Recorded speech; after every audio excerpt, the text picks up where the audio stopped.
नमस्कार, good evening. कैसे हैं आप लोग?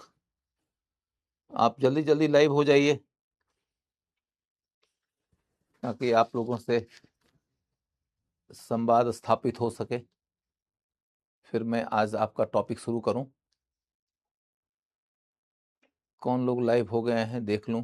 राधा, डांगी, विशाल, फिर सब नाम गायब हो गया। राजेंद्र, प्रिया, गोलू, आरती, अर्चना, विजय श्री मिश्रा, गौरव, अंजलि। चलिए, सब लोगों को नमस्कार, गुड इवनिंग।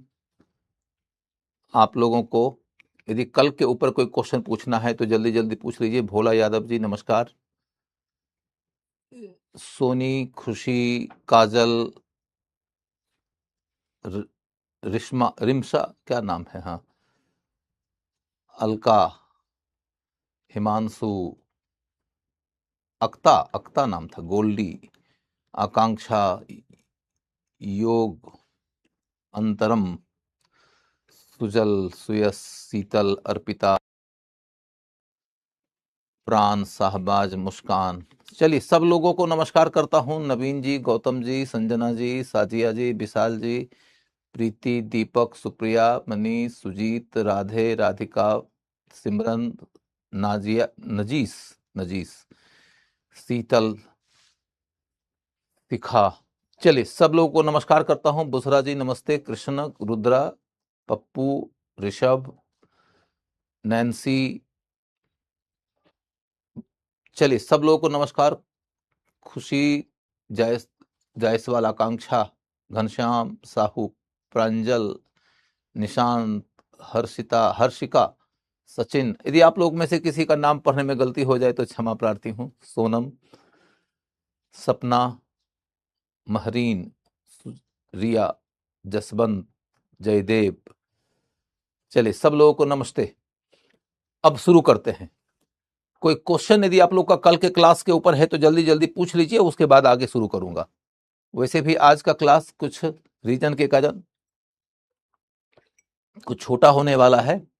आप लोगों को आज 8:30 बजे ही छुट्टी दे दूंगा, तो इस वजह से बिना समय इधर उधर खर्च किए हुए आप लोगों को ये पूछ रहा हूं कि क्या कोई क्वेश्चन पूछना है। यदि नहीं तो फिर मैं आप लोगों की सहमति से आगे बढ़ूंगा। और मैं ये मानकर चलता हूं कि सारे बच्चे मेरी शुभकामना और मेरा विश ले चुके हैं और सब लोगों का विश मैं ले लिया। चलिए, ठीक है बेटा, वेरी गुड। मेरी मम्मी बोल रही है, क्या बोल रही थी माता जी? मैं देख नहीं पाया, तो आप दोबारा यदि उस मैसेज को आगे बढ़ा दें, क्योंकि माता जी का मामला है। नमस्कार, नमस्कार तो कर लूं। ठीक है सर, कोई डाउट नहीं है। वेरी गुड बेटा, वेरी गुड। सर, हड़प्पा कल में बली जाती थी क्या? प्लीज सर, काल में क्या? मैं समझ ही नहीं पाया क्या बोला। बहुत अच्छा पढ़ाते हो सर जी, धन्यवाद बेटा, लव यू बेटा, लव यू। चलिए, वेरी गुड। चलिए, अब शुरू करते हैं।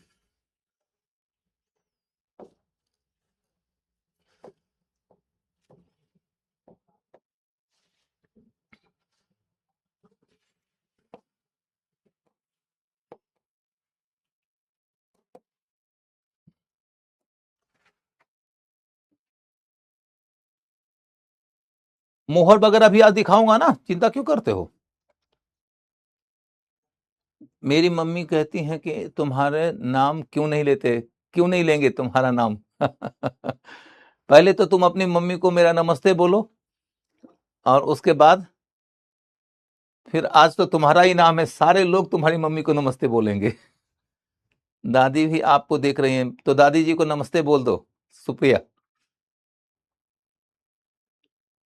रुचि शुक्ला, कोमल, पूजा, धन्यवाद बेटा, धन्यवाद धन्यवाद। चलो, अब आगे बढ़ते हैं। तो कल के क्लास में हम लोगों ने इंडस वैली सिविलाइजेशन के बारे में सारा परिचय ले लिया था। हमने ये समझ लिया था कि इंडस वैली सिविलाइजेशन को वैली सिविलाइजेशन यानी घाटी सभ्यता क्यों कहते हैं, सिंधु घाटी सभ्यता क्यों कहते हैं, उसको हड़प्पा सभ्यता क्यों कहा जाने लगा है, ये हमने देख लिया था कि सिंधु घाटी सभ्यता का क्षेत्रीय विस्तार क्या था, उसका युग क्या है, उसका काल क्या है। हमने ये देख लिया था कि सिंधु घाटी सभ्यता की राजनीतिक अवस्था कैसी थी। ये देख लिया था कि सिंधु घाटी सभ्यता का समाज कैसा था। मैंने आप लोग को जितना बताया उनमें से एक छोटी सी बात यह है कि सिंधु घाटी सभ्यता के समाज के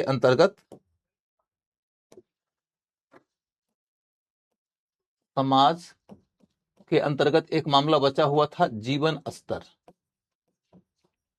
जीवन स्तर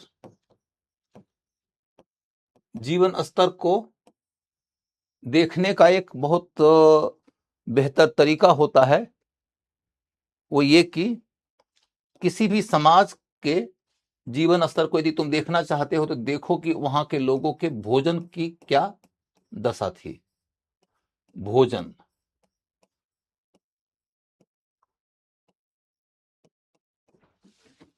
भोजन पहले कर लेते हैं। वैसे तो मैंने कल लिखवा ही दिया था, भोजन, वस्त्र, आवास, शिक्षा, स्वास्थ्य, श्रृंगार, मनोरंजन। इतनी चीजें हैं जिनके माध्यम से हम किसी भी समाज के जीवन स्तर को देखते हैं। सुयश पटेल साहब क्वेश्चन पूछ लो बेटा। तो भोजन के तहत चल के देखो तो सिंधु घाटी सभ्यता के लोग शाकाहार और मांसाहार दोनों लेते थे। शाकाहार और मांसाहार दोनों इनके भोजन में मौजूद था। धन्यवाद अंजलि बेटा। इसके बाद दूसरा मुद्दा यह है कि इनके भोजन के अंतर्गत देखोगे तो गेहूं,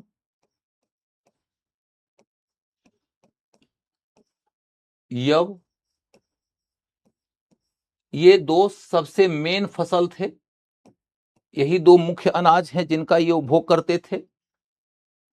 चावल बहुत कम मिला है,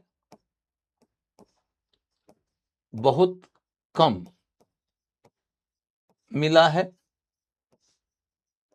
ये पूछा जा सकता है कि ज्यादा कौन से फसल का उपयोग करते थे।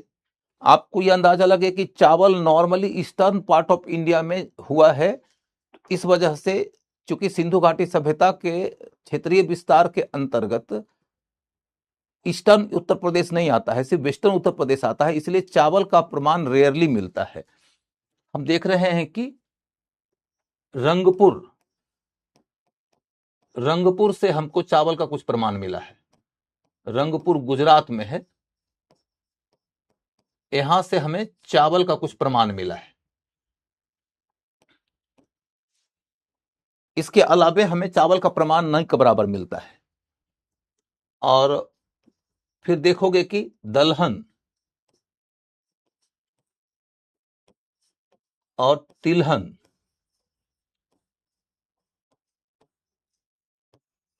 इन फसलों की भी अच्छी खासी खेती होती है। माने दाल की खेती होती है और तेल की खेती होती है। क्या बोला कि सर मेरा कल का क्लास छूट गया था, आज बी से ज्वाइन करूं? कर लो सालनी, कुछ थोड़ा प्रॉब्लम होगा लेकिन बात इतने भर की है कि something is always better than nothing ना, तो कर लो ज्वाइन। इसके बाद फिर देखने लायक बात यह है बच्चा कि अभी सुनना पहले, उसके बाद समझना। सिंधु घाटी सभ्यता के बहुत सारे ऐसे नगर और क्षेत्र हैं जो समुद्र के तटवर्ती हैं, और समुद्र के तटवर्ती होने के नाते वहां का पानी खारा है, और खारा पानी वाले इलाके में नॉर्मली वैसे फसल होते हैं जो फसल नमकीन होते हैं। तो आपको ये लिखना है नमकीन, नमकीन फल, जैसे नींबू वगैरह की भी खेती होती थी।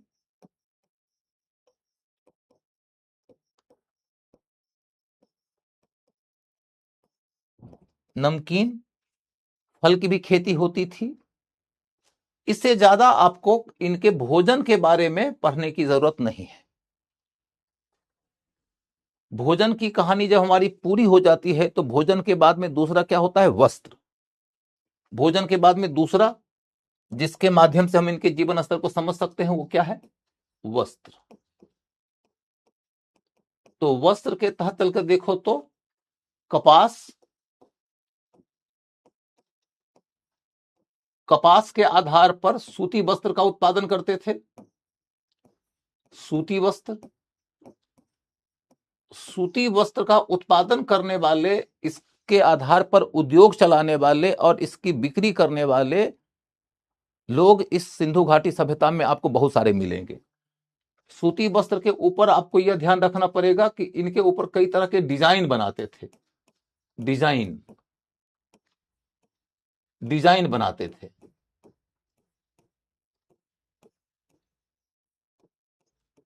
विशेष तौर पर देखोगे कि पहले यहां लिख लो, आगे चल मैं फोटो दिखाऊंगा तो बात समझ में आ जाएगी कि मोहनजोदड़ो, मोहनजोदड़ो के पुरोहित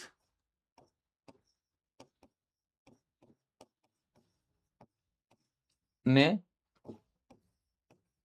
एक शाल ओढ़ रखा है, एक चादर ओढ़ रखा है,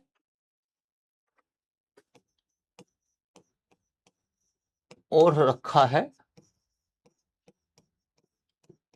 जिस पर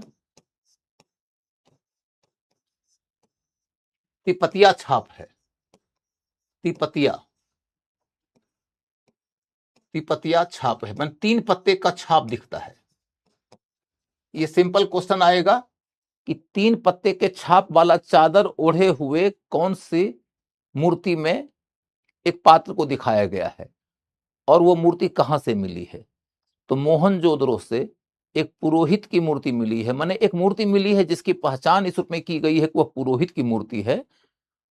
वह अपने कंधे के ऊपर एक शॉल रखा हुआ है, एक कंधा खाली है और एक कंधे पे शॉल है, शॉल ओढ़े हुए है। वो आज भी वो मॉडर्न फैशन हमें दिखता है। उसके कंधे के ऊपर जो शॉल है उसके ऊपर 3 पत्ते वाला छाप लगा हुआ है, उसको तिपतिया छाप बोलते हैं। तो तिपतिया छाप हमको यही मिलता है। ठीक है। कपास के बाद ऊनी के वस्त्र का भी प्रमाण मिला है।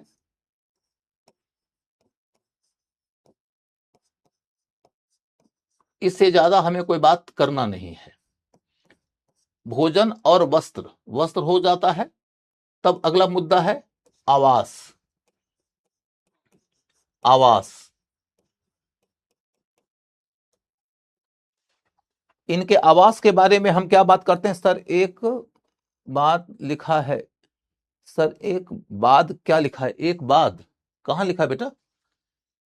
इधर कुछ लिखा है क्या? अभी तक तो बस इतना लिखा है कि समाज में जीवन स्तर हम देख रहे हैं। जीवन स्तर जब देख रहे हैं तो मैंने कहा शाकाहार और मांसाहार दोनों ये लेते थे। शाकाहार में गेहूं और यव का फसल ज्यादा उपयोगी है। चावल हमें कभी कभी दिखता है, रंगपुर में हमें चावल की भूसी दिखी है। दलहन और तिलहन की भी खेती करते थे। कई प्रकार के साग सब्जी उगाते थे। विशेष तौर पर नमकीन फल और नींबू वगैरह का हमें खूब प्रमाण मिला है, विशेष तौर पर उन क्षेत्रों से जो समुद्र के तटवर्ती इलाके हैं। फिर हमने ये कहा कि इनके वस्त्र को देखो तो ये कपास की उपज करते थे, उस पे सूती के कपड़े बनाते थे। उन कपड़ों के ऊपर वो डिजाइन वगैरह बनाते थे, जिनमें सबसे महत्वपूर्ण है मोहनजोदड़ो से प्राप्त होने वाली एक मूर्ति जिसे पुरोहित की मूर्ति कहा जाता है, के ऊपर जो शरीर के ऊपर शॉल लगा हुआ है, उस शॉल के ऊपर 3 पत्ते वाला छाप लगा हुआ है। यहीं से क्वेश्चन पूछा जा सकता है। लोथल वाले चावल को लेकर थोड़ा डाउट है, इसलिए मतलब आपसे ज्यादा उम्मीद की जाती है कि आप रंगपुर वाला ही पढ़िएगा। वैसे लोथल और रंगपुर दोनों चूंकि गुजरात में है तो इस आधार पर ही कुछ लोग अनुमान लगाते हैं, लेकिन मैं उस डिटेल में आपको उलझाना नहीं चाहता। आप रंगपुर वाला याद रखिएगा, वो परीक्षा में पूछने लायक फैक्ट है। अब आवास देखो, आवास में सबसे पहली बात क्या है कि ये ईंट लकड़ी और पत्थर का उपयोग कर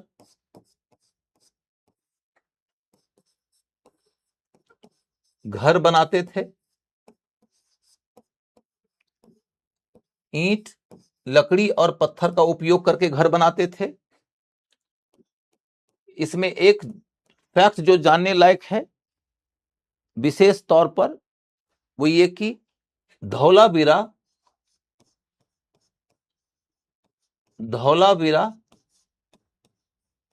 याद है ना, गुजरात के कच्छ के इलाके में जगह है धौलावीरा। धौलावीरा में पत्थर का ज्यादा उपयोग हुआ है।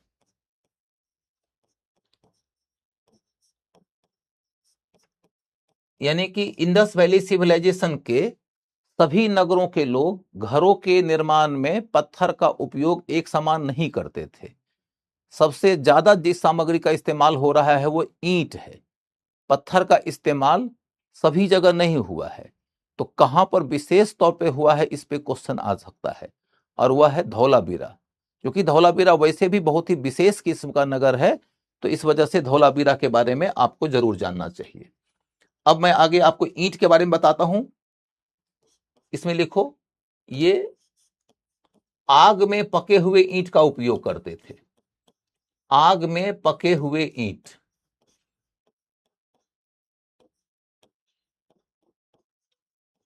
यानी कि कुल मिलाकर कहानी यह है कि सामान्य तौर पर आप जब ईंट बनाते हैं तो ईंट के निर्माण का दो तरीका होता है। एक होता है आप उसको सांचे में ढाल लीजिए और धूप में पका लीजिए, और दूसरा तरीका होता है कि आप उसको आग में पकाइए। क्योंकि ये बाढ़ग्रस्त इलाके में बसे थे, बार बार इनके इलाकों में बाढ़ आता था, तो इनकी चिंता रहती थी कि यदि हम धूप में पके हुए ईंट से घर बनाएंगे तो वो घर बाढ़ वाले पानी में सस्टेन नहीं कर पाएगा। इसीलिए ये अपने घरों का निर्माण आग में पकाए हुए ईंट से करते थे। ये एक इंपॉर्टेंट फैक्ट है जो जरूर आपको जानना चाहिए। कुछ लोग खाते भी थे ईंट। अरे नहीं भैया, ईंट नहीं खाते थे। वो जो बचपन में अभी भी कुछ लोग खा लेते हैं उसकी कहानी अलग है, लेकिन ईंट खाते नहीं थे। यह कौन सा फसल होता है? जौ, जौ, बार्ली। बार्ली। तो एक तो हुआ कि आग में पके हुए ईंट का उपयोग करते थे।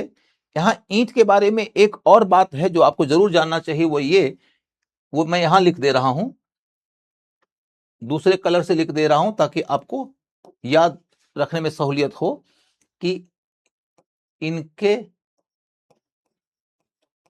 ईंट का आकार, इनके ईंट का आकार 1:2:4 का होता था।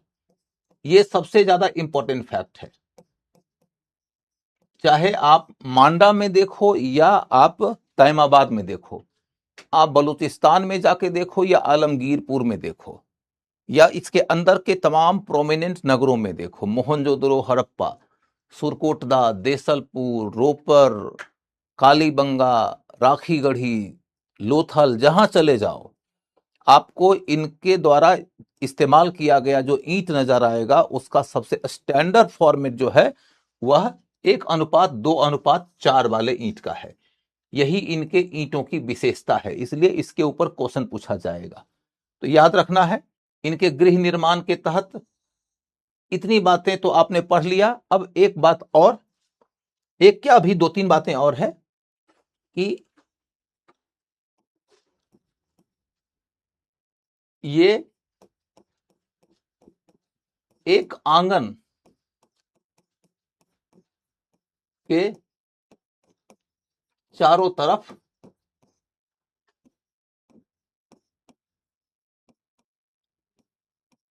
अपना कमरा बनाते थे, अपना कमरा बनाते थे।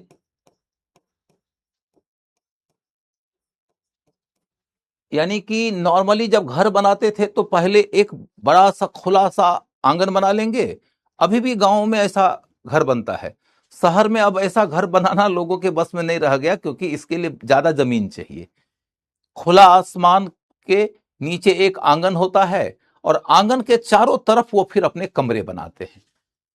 जैसे एक ये आंगन उन्होंने बना लिया। अब इस आंगन का मतलब समझिए कि खुला हुआ होगा, तो यहां से आप इसको ओपन कर दो, एक आंगन हो गया। और आंगन के इस तरफ फिर उन्होंने अपने रहने के कमरे बना लिए। इसके बाद फिर देखोगे कि अब एक तरफ वो शौच का कमरा बना लेंगे, रसोई का कमरा बना लेंगे, नहाने का कमरा बना लेंगे। इस तरीके से इनके कमरे बनते थे। और अपने घर के किनारे में फिर वो एक पतली सी नाली लगाते थे, नाली बनाते थे, और नाली में वो अपने घर का इस्तेमाल किया गया पानी गिरा देते थे, और उस नाली से बहकर पानी फिर नगर के मुख्य नाली में गिर जाता था, और इससे फिर वो पूरा का पूरा गंदा पानी शहर से बाहर चला जाता था। अभी सुन लो, सुनने के बाद मैं इसके अंदर की भाषा लिखा दूंगा, जो पीटी के एग्जाम के लिए इंपॉर्टेंट होगा। तो पीटी की भाषा के मुताबिक बात यह है कि ये एक आंगन के चारों तरफ अपना कमरा बनाते थे। दूसरा इसी में इंपॉर्टेंट है कि रसोई, शौच और स्नान का कमरा अलग बनाते थे।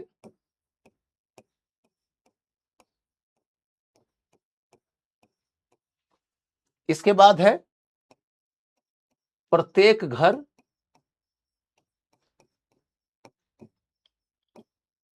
के साथ एक नाली बनाते थे, जिससे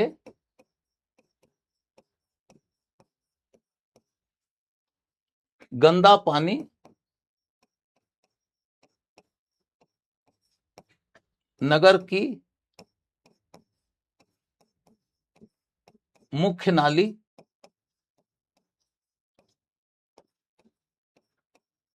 में गिर जाता था।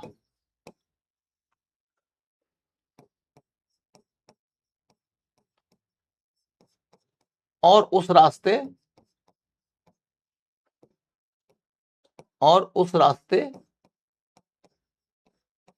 वह शहर से बाहर चला जाता था, शहर से बाहर निकल जाता था। तो घर के निर्माण की इनकी योजना के तहत ये बातें आपको याद रखना है। चैट देखिए सर प्लीज एक बार, मनुष्य में दिमाग क्यों नहीं था शुरुआत के दौर में? अरे बेटा, ये सब मैंने कब कहा कि मनुष्य के अंदर दिमाग नहीं था? बात इतने भर की है कि जब हम चूंकि बंदर से आदमी बने हैं, तो बंदर से आदमी बनने के नाते हमारी स्थिति ये थी कि हम लोग शुरुआती दौर में ज्यादा बड़ा कपाल सामर्थ्य से वंचित थे। हमारी कपाल की क्षमता, हमारा जो ब्रेन साइज था छोटा था, छोटा था, तो हमारी सोचने की शक्ति सीमित थी। जब हम शुरुआती दौर के ऑस्ट्रेलोपिथेकस को देखते हैं, तो उस दौर के मनुष्य के कपाल की क्षमता 400 सीसी से 650 सीसी के बीच की थी। और जब हम होमोसेपियंस के दौर में चले गए, तो हमारे लोगों की कपाल की क्षमता 13.5 सीसी से ज्यादा हो गई। धीरे धीरे शरीर और मस्तिष्क दोनों के अंदर विकास हुआ है। ये मैंने नहीं कहा कि दिमाग नहीं होता था, कपाल की क्षमता छोटी, सोचने की क्षमता कम। जब हम लोग होमोसेपियंस में गए, तो जाके हमारी कपाल की क्षमता ज्यादा हो गई, तो सोचने की क्षमता भी ज्यादा हो गई। कहा जाता है कि लगभग 70-80 हजार साल पहले इंसान ने ज्यादा जटिल विचारों का विकास करना शुरू कर दिया। उन्हीं जटिल विचारों के रास्ते भाषा, साहित्य, कला, धर्म और उसके अनुष्ठान आदि के बारे में ज्यादा गहरी सोच विकसित हुई। स्वाभाविक है इस दौर में अब हमारे उपकरण भी ज्यादा अच्छे होने लगेंगे। अब ये सब कहानी पाषाण काल की है, उन बातों को अब दोबारा उठाने की जरूरत नहीं है। हम यहाँ पर अपना ध्यान केंद्रित रखेंगे सिंधु घाटी सभ्यता के ऊपर। सिंधु घाटी सभ्यता के ऊपर जब हमारा ध्यान केंद्रित रहेगा तो हमने ये कहा कि इनका घर एक आंगन के चारों तरफ बनता है। उसके बाद आंगन के अलग अलग कॉर्नर में वो अलग अलग चीज बनाते हैं, मैंने अपने कमरे बनाते हैं रहने के, फिर रसोई अलग, शौच अलग, स्नान घर अलग। प्रत्येक घर के साथ में एक नाली लगाते हैं जिससे गंदा पानी बाहर निकल जाता है। फिर अगला पॉइंट जो इनके घर को लेकर जाने लायक है वो ये कि इनका द्वार माने दरवाजा, इनका द्वार नगर के मुख्य मार्ग की ओर नहीं खुलता था। मुख्य मार्ग की ओर नहीं खुलता था, नहीं खुलता था।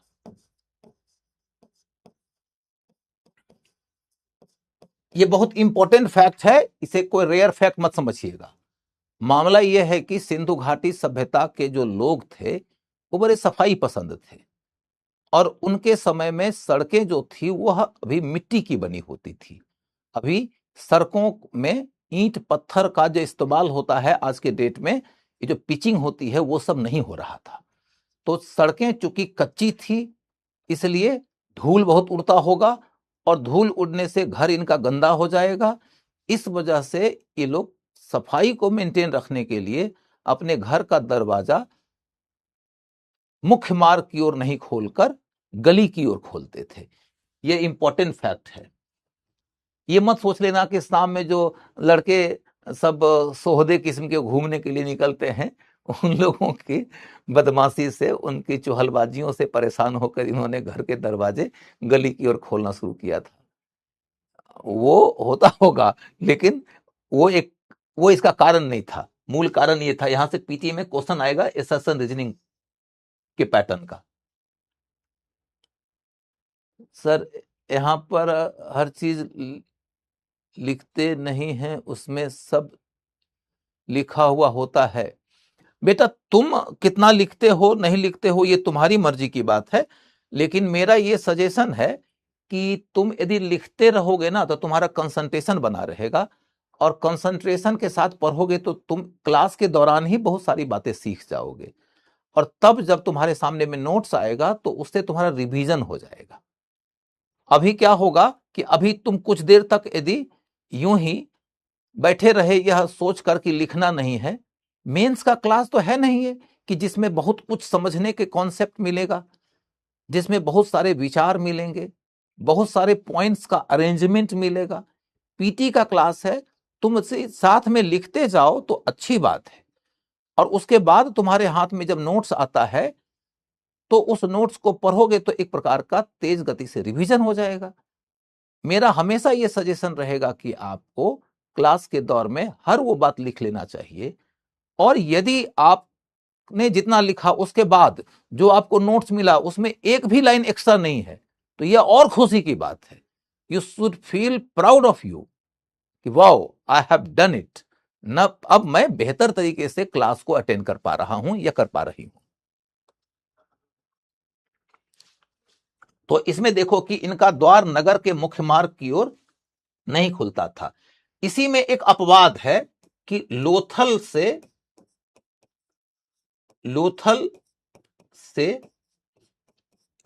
एक मकान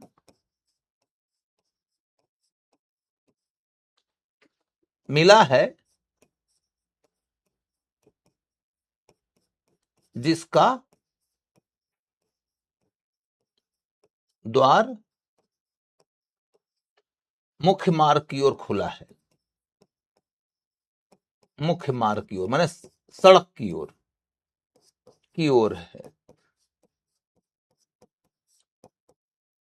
अब जानते हो इसी आधार पर कई इतिहासकार कहते हैं कि लोथल वाला ये जो मकान था वो होटल रहा होगा, क्योंकि लोथल सिंधु घाटी सभ्यता वाले लोगों का कॉमर्शियल कैपिटल माना जाता था।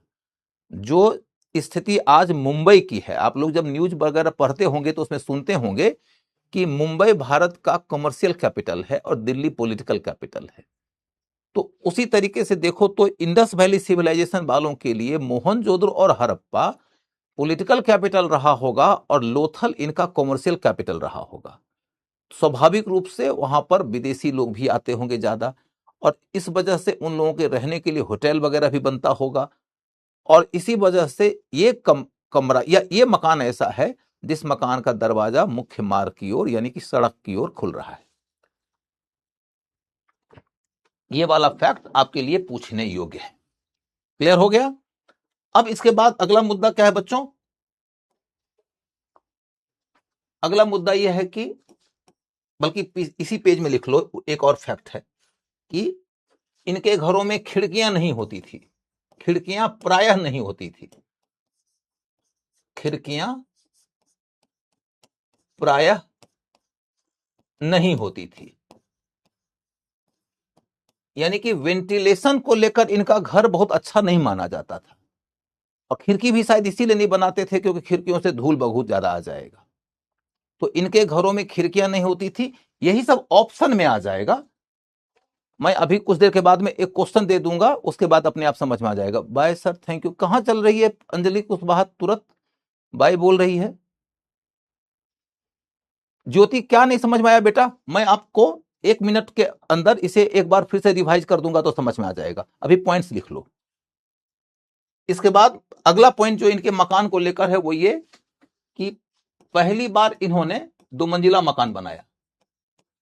पहली बार 2 मंजिला मकान बनाया।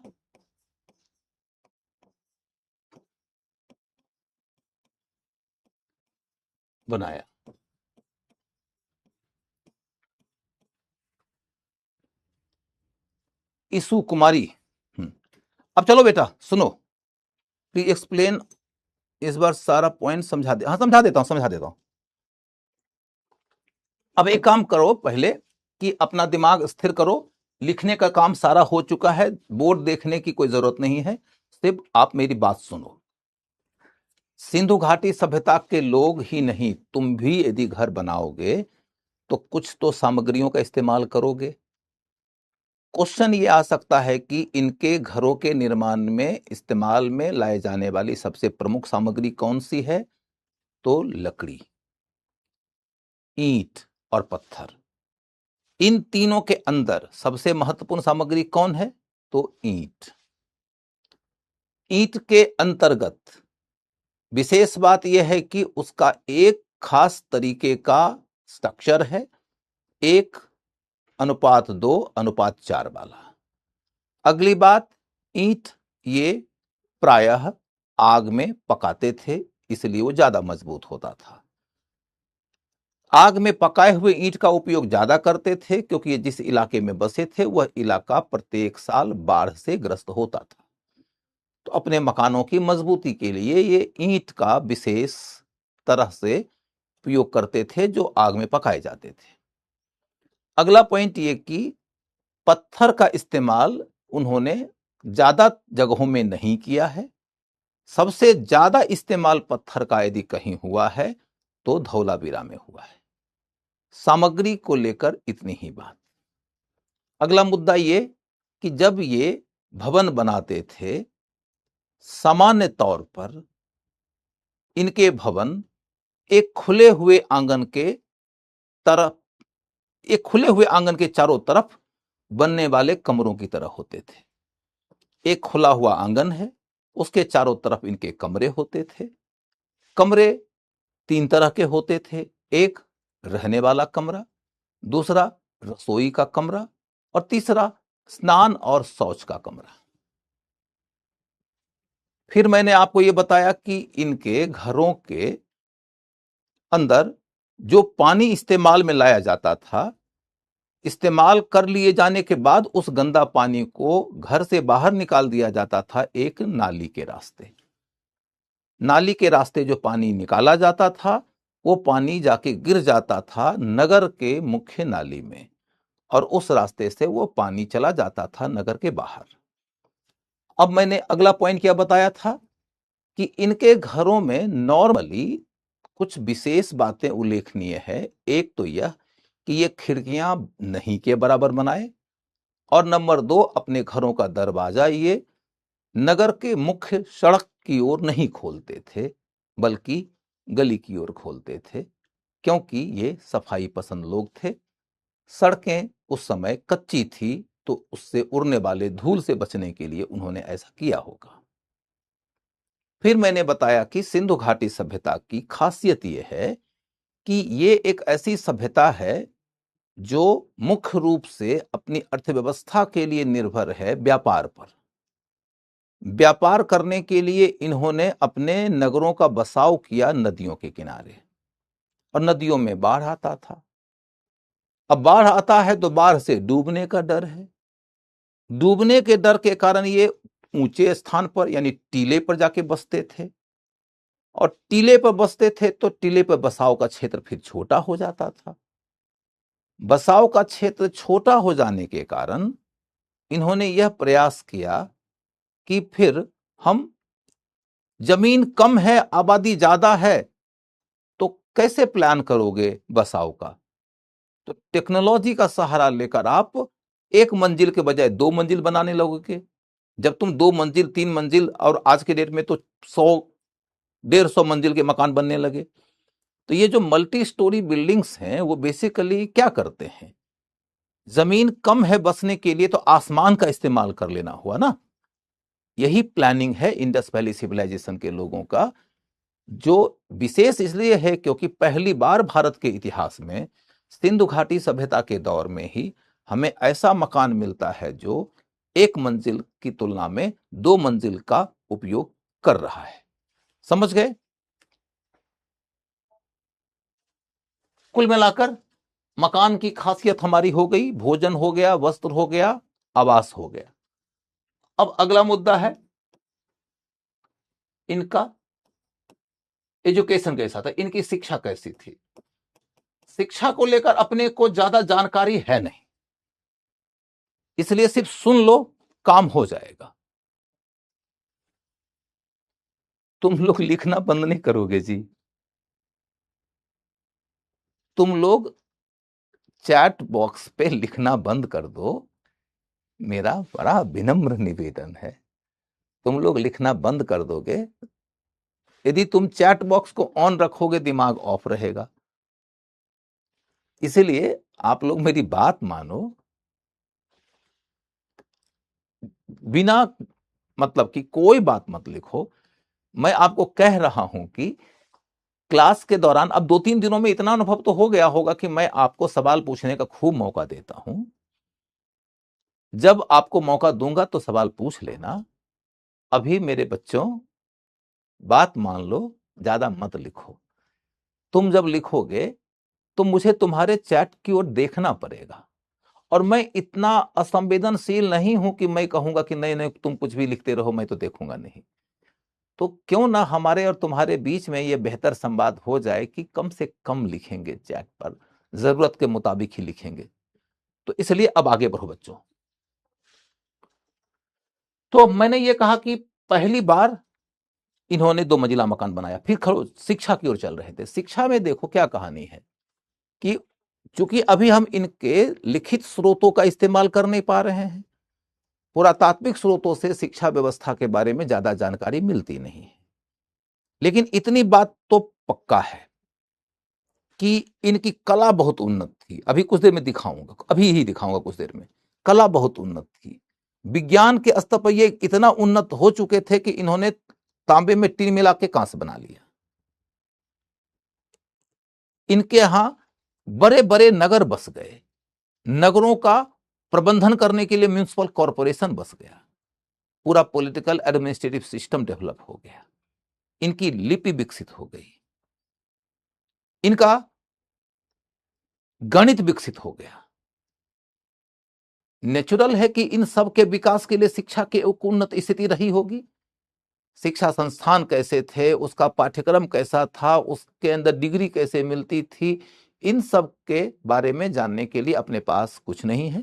लेकिन हम ये कह सकते हैं कि सिंधु घाटी सभ्यता के लोगों का बौद्धिक स्तर बहुत उन्नत था, वैज्ञानिक स्तर उन्नत था, सांस्कृतिक स्तर उन्नत था, राजनीतिक प्रशासनिक स्तर उन्नत था। और इन सबों को देखने से लगता है कि शिक्षा का स्तर भी उन्नत ही रहा होगा। इसलिए इस विषय पर ज्यादा बात नहीं करना है। स्वास्थ्य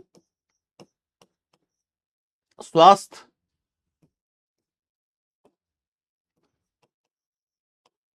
का क्षेत्र भी उन्नत था, उन्नत था। इस विषय पर भी ज्यादा बात नहीं करना है, स्वास्थ्य के क्षेत्र में भी काफी उन्नत थे। शिक्षा बेहतर, स्वास्थ्य बेहतर। अब मनोरंजन, मनोरंजन के बारे में बात करके देखते हैं। तो देखोगे कि खेल कूद को ये बहुत महत्व देते थे। हमें धौलावीरा से एक स्टेडियम मिला है,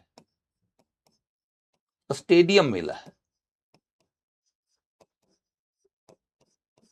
धौलावीरा से हमें एक स्टेडियम मिला है। बहुत इंपॉर्टेंट फैक्ट है बेटा, ये पूछा जा सकता है। कोमल साहू, आप पहले क्लास कंप्लीट तो करो, सारे क्वेश्चन सॉल्व होंगे। और एक और बात तुमको बड़े स्पष्ट शब्दों में बोलता हूं, दुनिया के किसी टेस्ट को आधार मत मानो, सिर्फ और सिर्फ यूपीएससी के क्वेश्चन को आधार मानो। अभी तुम्हारा हमारा संबंध और संपर्क इतना नया है कि तुमको टेस्ट के क्वेश्चन परेशान करेंगे। कुछ दिन बीतने दो, तुमको ये पता चल जाएगा कि टेस्ट के क्वेश्चन उन सब जो बनाने वाले लोग हैं सब बच्चे लोग हैं।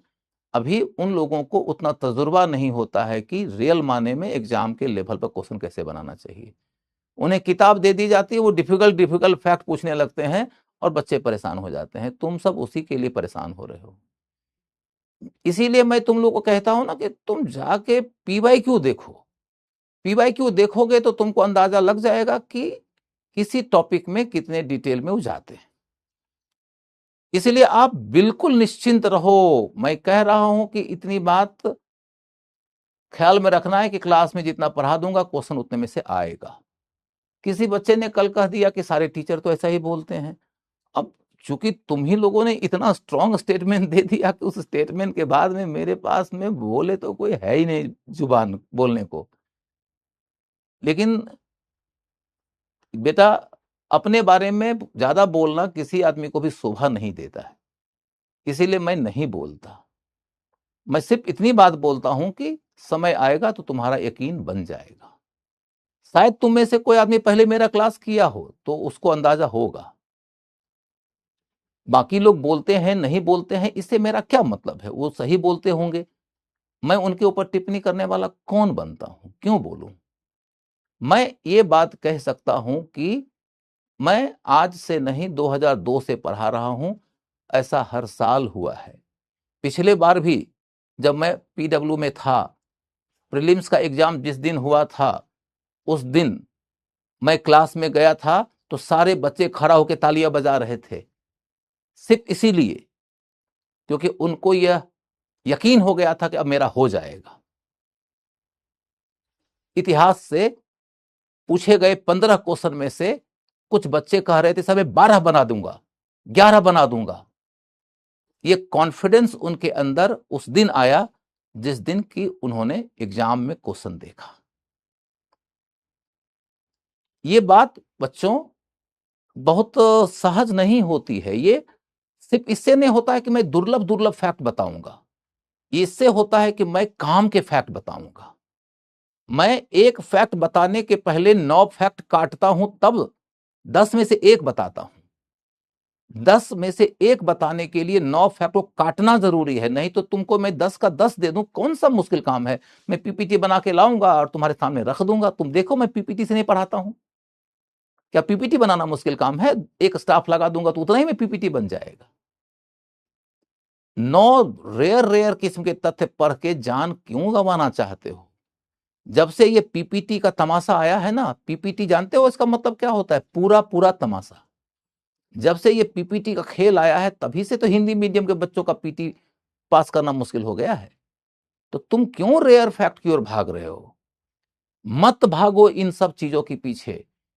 जब भी कभी तुम्हारे अंदर इस बात का क्राइसिस उपजे कि मेरी तैयारी अच्छी है कि नहीं, सिर्फ और सिर्फ पीवाईक्यू बनाओ। यदि पीवाईक्यू बनता है तो फिर तुम्हारी तैयारी सही जा रही है। ठीक है, अब आगे बढ़ो। तो मैंने कहा कि मनोरंजन के नाम पर देखो तो धौलावीरा से हमें इनका एक स्टेडियम मिला है। दूसरा पॉइंट यह है कि हमें यह प्रमाण मिला है कि मुर्गा लड़ाते थे, मुर्गा लड़ाते थे, मुर्गा लड़ाते थे। यह बहुत पुराना शौक रहा है, हजारों साल तक चलता रहा है। इसके बाद फिर देखोगे कि हमें गिलगमेश का प्रमाण मिला है। गिलगमेश, गिलगमेश के तहत क्या दिखाया गया है कि गिलगमेश का प्रमाण, आगे इसका फोटो दिखाने वाला हूं। गिलगमेश एक ऐसा कैरेक्टर था जिसके बारे में मान्यता है कि वो 20 फुट ऊंचा था और एक साथ में 2 शेरों से लड़ता था। 2 शेरों से लड़ने वाला एक अद्भुत योद्धा। ये कॉन्सेप्ट रहा होगा, सही माने में 20 फुट ऊंचा कोई आदमी तो होता नहीं होगा, लेकिन यह बात है कि पशुओं के साथ में मानव के युद्ध वगैरह का कॉन्सेप्ट भी रहा होगा। इसके बाद और क्या है, तो ये नृत्य और संगीत से मनोरंजन करते थे,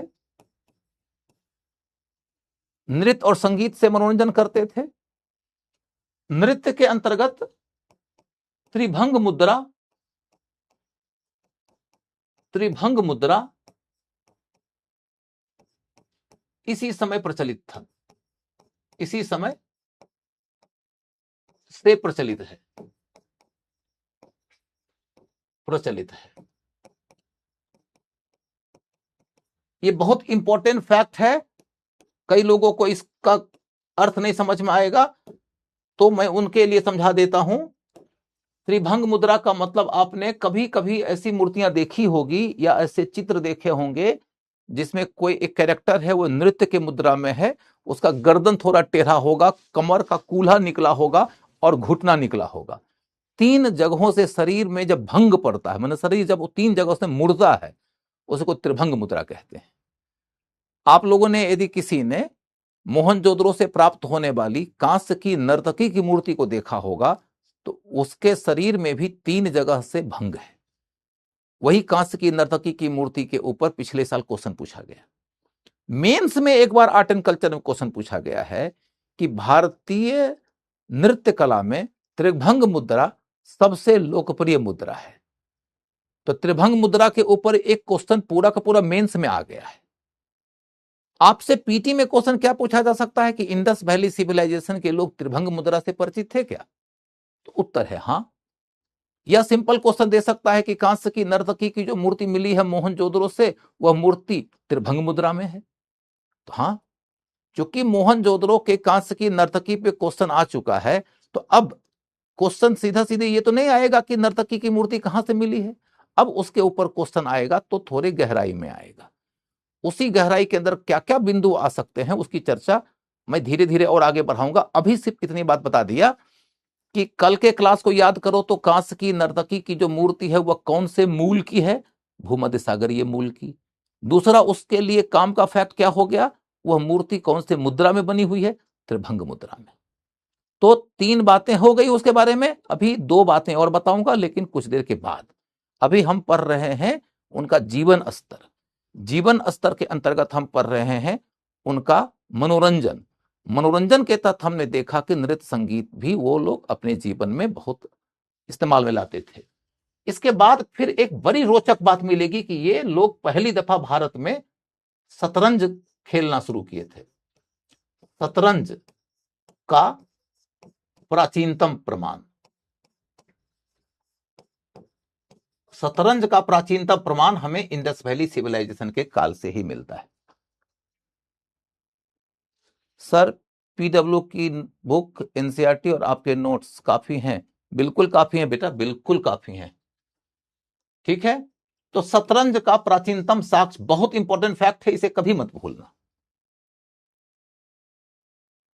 अब आगे चलकर देखो। अरे जयदेव, तुम हम ही से दोस्ती कर लो ना, सब दोस्त रहेंगे तुम्हारे। चलो, मनोरंजन की बात हो गई। मनोरंजन के बाद में अगला मुद्दा है श्रृंगार। अब देखो इनका ऑर्नामेंटेशन कैसा है, श्रृंगार कैसा है। श्रृंगार के तहत हेडिंग दे दो श्रृंगार। श्रृंगार के तहत भी बहुत काम के फैक्ट पूछे जाएंगे। सबसे पहला यह है कि मेल एंड फीमेल दोनों ही अलंकरण पसंद लोग थे। अलंकरण माने आभूषण, अलंकरण पसंद लोग थे।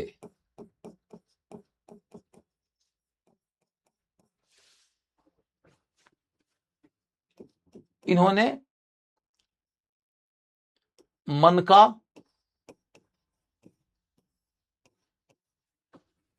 गले का हार,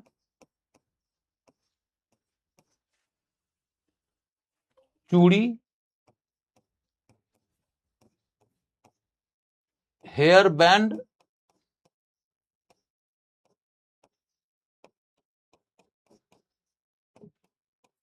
केस सज्जा,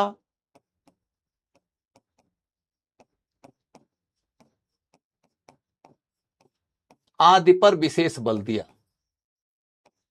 आदि पर विशेष बल दिया।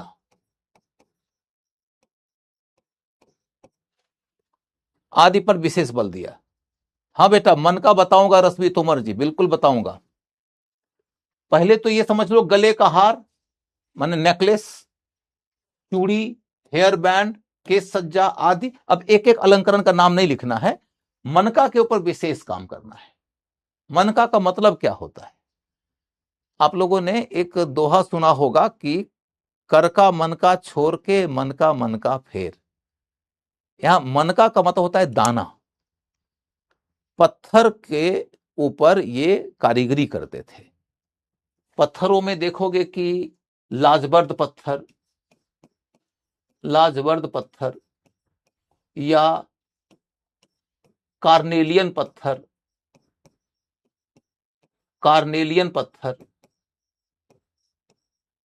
या सिलखड़ी का पत्थर,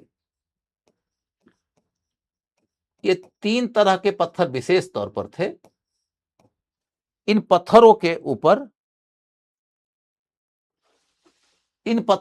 वो बहुत काम करते थे। पत्थरों की प्राप्ति करते थे वो पहाड़ियों से, फिर उनको अपने इंडस्ट्री में, इनके फैक्ट्री होते थे मनका बनाने के। जैसे चान्हू दरो में फैक्ट्री है, लोथल में फैक्ट्री है, सुरकोटदा में फैक्ट्री है। तो इनके फैक्ट्रीज में इनको फिर दाना के रूप में बनाया जाता था और उन दानों को फिर एक माला में पिरोया जाता था और फिर उसका वो गले का हार बनाते थे। चाहे गले का हार, चाहे बाजूबंद, ये सब बनाते थे और उसको अपने अनेक नगरों में जाकर बेचते थे, या यहां तक कि उसे जाके वो फारस में या मेसोपोटामिया में बेचते थे। माने अंतरराष्ट्रीय स्तर का ट्रेड करते थे। इसके अलावे देखो तो ये लोग जिन आभूषणों का उपयोग किए हैं उसमें तांबा, कांस्य, सोना और चांदी, ये सब शामिल है। तो सोना और चांदी के आभूषण का भी उपयोग करते थे, कांस्य का और तांबे का आभूषण का भी उपयोग करते थे। कुल मिलाकर इतनी बात स्पष्ट हो गई कि ये बड़े आभूषण प्रिय लोग थे। इतनी बातें यदि आपने समझ लिया, तो अब मैं आप लोगों को एक बात बताऊं कि इसके पहले कि मैं इनके इकोनॉमी और कल्चर की ओर लेके जाऊं, मैं आप लोगों को इनसे संबंधित कई सारे फोटो दिखाता हूं। एक दफा जब आप इनके फोटोज देख लेंगे, फोटो के ऊपर मैं रुक रुक कर जरूरत के मुताबिक थोड़ी प्रतिक्रिया दे दूंगा, तो आपका इनके बारे में एक अच्छा परिचय हो जाएगा और उसके बाद में कुछ काम के एडिशनल फैक्ट्स होंगे वो लिख लेंगे। तो अभी मेरा सिर्फ इतना आपसे आग्रह है कि आप लोग ध्यान लगाकर इनकी तस्वीरें देखिए। चलिए चलते हैं इनकी तस्वीरों की ओर। ये एक विशेष भवन है बेटा, इस पर ध्यान देना।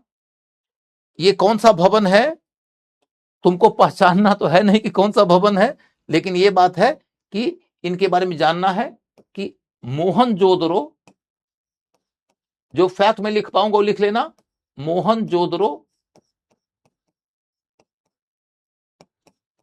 से प्राप्त पवित्र स्नानागार, मोहनजोदड़ो से प्राप्त पवित्र स्नानागार, पवित्र स्नानागार एक ऐसा हौज है जिसमें पानी रहता है। देखो, इसमें प्रवेश करने के लिए उत्तर और दक्षिण दोनों तरीके से सीढ़ियां लगी हुई है। ये बहुत ही महत्वपूर्ण भवन है। आज भी हिंदुओं के समाज में पवित्र स्नान का कॉन्सेप्ट है। तो पवित्र स्नानागार का कॉन्सेप्ट, बेटा स्विमिंग पूल, धीरज तुमने कहा तो ठीक है बेटा, लेकिन प्रॉब्लम यह है कि हम इसको स्विमिंग पूल नहीं कह सकते। स्विमिंग पूल पर्सनल यूज के लिए इस्तेमाल में लाया जाता है। ये पवित्र स्नानागार है, ये रिलीजियस स्नान के लिए बनाया गया है। इसलिए क्वेश्चन इसमें यही आएगा, पवित्र स्नानागार कहां मिला है? मोहनजोदड़ो से। सारे नगरों से नहीं मिला है। सिंधु घाटी सभ्यता के लगभग 100 के आसपास नगरों की खुदाई हो चुकी है, मैंने पढ़ाया ना आप लोग को, लेकिन उनमें सारे नगरों से हमें नहीं मिला है ये पवित्र स्नानागार। पवित्र स्नानागार कहां से मिला है? मोहनजोदड़ो से। बहुत इंपॉर्टेंट फैक्ट है। इसके अंतर्गत मूल बात यही है कि नॉर्थ और साउथ दोनों से प्रवेश द्वार था, और ज्यादा डिटेल में नहीं पढ़ना है। अब इसके मानचित्र को देखने की कोई जरूरत है नहीं, तो इसलिए मैं मानचित्र में बिल्कुल नहीं उलझाऊंगा, आप लोगों को आगे बढ़ा देता हूं। बस इतनी बात देखो कि इनके सामान्य नगर आपको यहां मिल रहे हैं, और सोर्तुघाई देखो यहां है, मुंडीगाक यहां है। तो देख सकते हो बाकी सारे नगरों की तुलना में ये बहुत दूर स्थित है। बहुत दूर स्थित होने के नाते ही कई इतिहासकार कहते हैं कि अरे ये तो इनका उपनिवेश रहा होगा।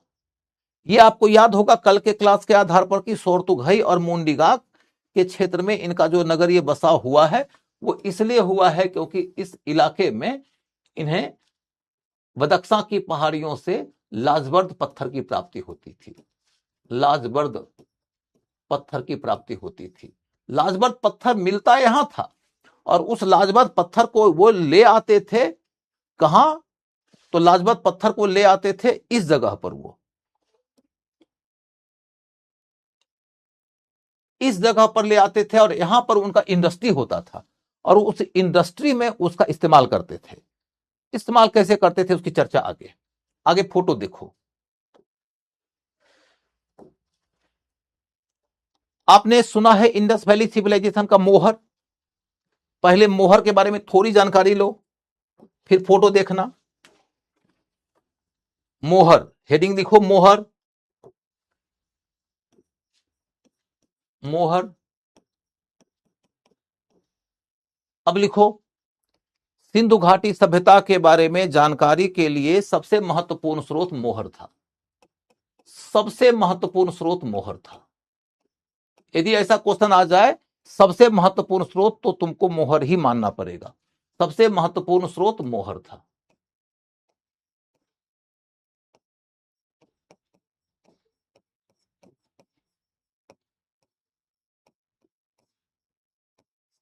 फिर लिखना, इनके मोहर सेलखड़ी पत्थर के बने होते थे। सेलखड़ी पत्थर के बने होते थे। सेलखड़ी एक विशेष किस्म का पत्थर होता है जो मिट्टी से बस थोड़ा ही ज्यादा कठोर होता है, यानी कि सामान्य पत्थरों की तुलना में यह मुलायम होता है, इसलिए इसके ऊपर छीनी वगैरह चलाना आसान होता है। इसको अपने मन के मुताबिक शेप देना आसान होता है। इसीलिए इन्होंने ज्यादातर जो मूर्तियां बनाई है वो सेलखड़ी पत्थर की बनाई। मोहर बनाया सेलखड़ी पत्थर का बनाया। तो सेलखड़ी पत्थर बहुत महत्वपूर्ण है, स्टेरोटाइट कहलाता है अंग्रेजी में। तो सेलखड़ी पत्थर से इन्होंने अपने मोहर बनाए। फिर अगला पॉइंट क्या है? इनके मोहर का आकार चौकोर था। आकार चौकोर था। निश्चित तौर पे लिखते जाना, इनका मोहर कैसा था? आकार चौकोर था। प्रिया आशीर्वाद है बेटा, लेकिन पहले आगे बढ़। सिर्फ आशीर्वाद से काम नहीं चलेगा, तैयारी कर। इनका आकार कैसा था? चौकोर था। यहां पर एक इंपॉर्टेंट बात जो जानने लायक है वो ये, पहले 1 मिनट सुन लेना फिर लिखवाऊंगा। सिंधु घाटी सभ्यता वाले अपने विभिन्न नगरों के बीच में तो व्यापार करते ही थे, ये ईरान और मेसोपोटामिया से भी व्यापार करते थे। ईरान की संस्कृति उस समय फारस की संस्कृति कहलाती थी, और मेसोपोटामिया माने आज का इराक। उन क्षेत्रों में भी जाकर ये अपना माल बेचते थे और कुछ खरीदते भी थे। हमें अनेक अनेक ऐसे स्थल मिले हैं मेसोपोटामिया और फारस में जहां से कि सिंधु घाटी सभ्यता वाले लोगों का मोहर मिला है, और कुछ मोहर मेसोपोटामिया का भी मिला है इंडस वैली सिविलाइजेशन के इलाके में, और फारस का भी मिला है। तो इंपॉर्टेंट फैक्ट है, अब लिखो, मेसोपोटामिया का बेलनाकार मोहर। लिखना शुरू करो। मेसोपोटामिया का बेलनाकार मोहर मोहनजोदड़ो से मिला है। मोहनजोदड़ो से मिला है।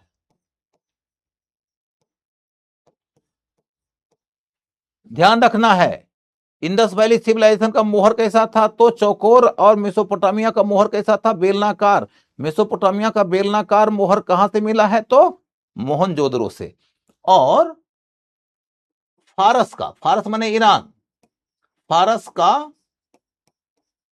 वृत्ताकार मोहर, वृत्ताकार, वृत्त तो समझते हो, वृत्ताकार मोहर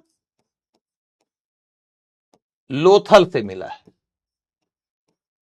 लोथल से मिला है। तो इतनी बात आप समझ गए।